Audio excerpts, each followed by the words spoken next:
காந்தியடிகள் மறைவால் உலகம் அழிந்தது. இத்தொடரில் அமைந்துள்ள ஆகு பெயர். காந்தியடிகள் மறைவால் உலகம் அழிந்தது. இத்தொடரில் வரக்கூடிய ஆகு பெயர் என்ன அப்படின்னு கேக்குறாங்க. என்ன பெயர்மா? ஆன்சர் இடவாகு பெயர். உலகம் அப்படின்றது இடத்தை குறிக்காமல் இந்த உலகத்தில் உள்ள மக்கள் யாவரும் அழிந்தனர் அப்படின்ற பொருளை குறிக்குது. அடுத்து நிலம், நீர், காற்று, நெருப்பு, ஆகாயம். அகர வரிசைப்படுத்துக. நமக்கு தெரியும் அகர வரிசைப்படுத்துறப்போ உயிரெழுத்து வரணும். சோ உயிரெழுத்து வர மாதிரி என்ன இருக்கு? ஒரே ஒரு லைன் தான் இருக்கு. அப்ப ஆன்சர் ஏ ஆகாயம். அதுக்கப்புறமா காற்று, நிலம், நீர், நெருப்பு. ஓகே, புரியுதா? புரியுதா? அகர வரிசைப்படுத்துக ஈஸி. ஓகேவா? இதுல இருந்து கண்டிப்பா உங்களுக்கு 2 or 3 questions வரைக்கும் வர வாய்ப்பு இருக்கு. அகர வரிசைப்படுத்துக 2 or 3 questions. ஸோ அதை தப்பு விடாம எழுதிருங்க. ஓகேவா? தமிழ் மொழியில் உள்ள அறநூல்களுள் முதன்மையானது எது? தமிழ் மொழியில் உள்ள அறநூல்களுள் முதன்மையானது எது? ஆப்ஷன் ஏ நாலடியார், இன்னா 40, திருக்குறள், பழமொழி.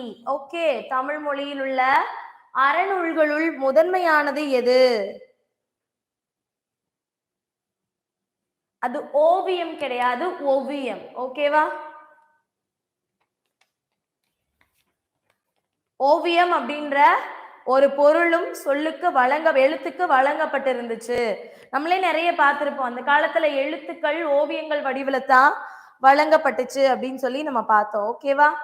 நோட் பண்ணிக்கோங்க. தமிழ் மொழியில் உள்ள அறநூல்களுள் முதன்மையானது என்னமா? ஆன்சர் திருக்குறள். ஓகேவா? திருக்குறள். நோட் பண்ணிக்கோங்க. அடுத்த கேள்வி, கீழ்கண்டவற்றுள் வேணி என்ற சொல்லின் பொருள். வேணி என்ற சொல்லின் பொருள் இரவு, கூந்தல், செஞ்சடை, நறுமணம். கீழ்கண்டவற்றுள் வேணி என்பதன் பொருள் ஆன்சர் செஞ்சடை என்பது சரியான விடை. ஓகேவா? செஞ்சடை. ஓகேவாமா? Very good. வேணினா செஞ்சடை. அடுத்த கேள்வி, இம்பர்வான் எல்லை ராமனையே பாடி என் கொணர்ந்தாய் பாணானி என்றால் பாணி என்ற பாடலை எழுதியவர் யார்? இம்பர்வான் எல்லை ராமனையே பாடி என் கொணர்ந்தாய் பாணானி என்றார் பாணி. இந்த பாடலை எழுதியவர் யார்? கச்சியப்ப முனிவர், குமரகுருபரர், சிவகொழுந்து தேசிகர், அந்த கவி வீரராகவராவ். ஆன்சர் நோட் பண்ணிக்கலாமா? அந்த கவி வீரராகவராவ் என்பது சரியான விடை. ஓகேவா? இம்பர்வான் எல்லை ராமனையே பாடி என் கொணர்ந்தாய் பாணானி என்றால் பாணி என்பது அந்த கவி வீரராகவராவ். செய்யுளில் ஓசை குறையும் போது முதல் இடைக்கடை சேர்ப்பது என்ன? செய்யுளில் ஓசை குறையும் போது முதல் இடைக்கடை சேர்ப்பது என்ன? ஆயுத எழுத்து, இணை எழுத்து, உயிரெழுத்து, சார்பெழுத்து. செய்யுளில் ஓசை குறையும் போது முதல் இடைக்கடை சேர்ப்பது என்ன? ஆன்சர் நோட் பண்ணிக்கோங்க. எதமா சேர்ப்போம்?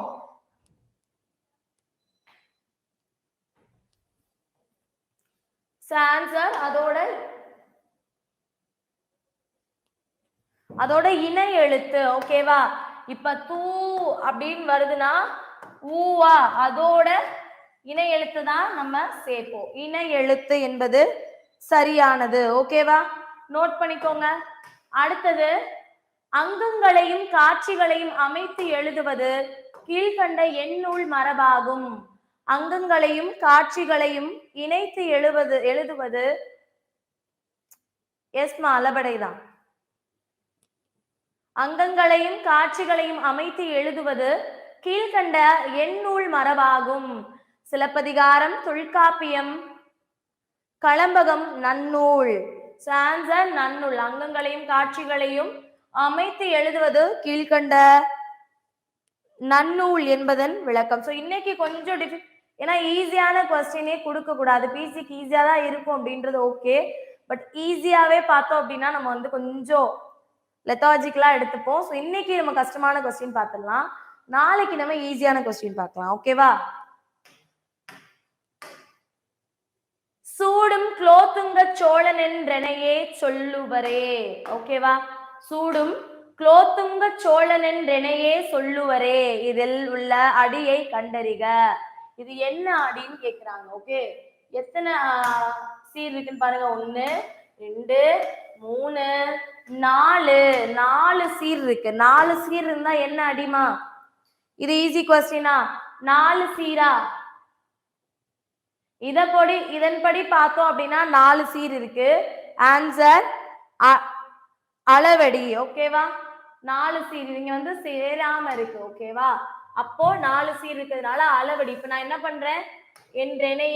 எனையேவா நான் தனியா பிரிச்சுறேன். இப்ப எனக்கு 5 அடி ஆகுது. 1 2 3 4 5. இங்க கேப் இருந்ததுன்னா நான் சொல்றேன், இல்ல அதனால நம்ம 4 அளவடின்னு போட்டுடலாம்.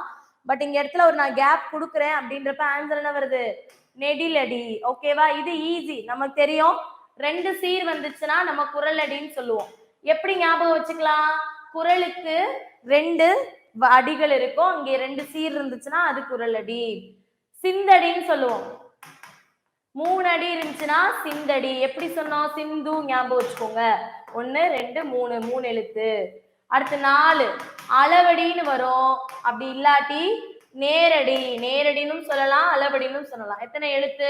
1 2 3 4 4 வந்துருச்சா? இதே நேரடின்னு போட்டாலே தனியா இருங்க. 1 2 3 4. சரி, அடுத்து நெடிலடி. நெடிலடினா 5 சீர் இருக்கணும். ஓகே, சோ ஒற்றை கொம்பு 1 2 3 4 5 5. 5க்கு மேற்பட்ட 6ல இருந்து 8 வரைக்கும் இருந்ததுன்னா களி நெடிலடி. ஓகேவா? நோட் பண்ணிக்கோங்க. அடுத்த கேள்வி, சிற்பம் ஒவ்வொன்றிலும் கதை அமைந்த கோயிலாக கருதப்படுவது எது? சிற்பம் ஒவ்வொன்றிலும் கதை அமைந்த கோவிலாக கருதப்படுவது எது? தஞ்சை பிரகதீஸ்வரர் ஆலயம், மதுரை மீனாட்சி அம்மன் கோவில், மாமல்லபுரம் கோவில்.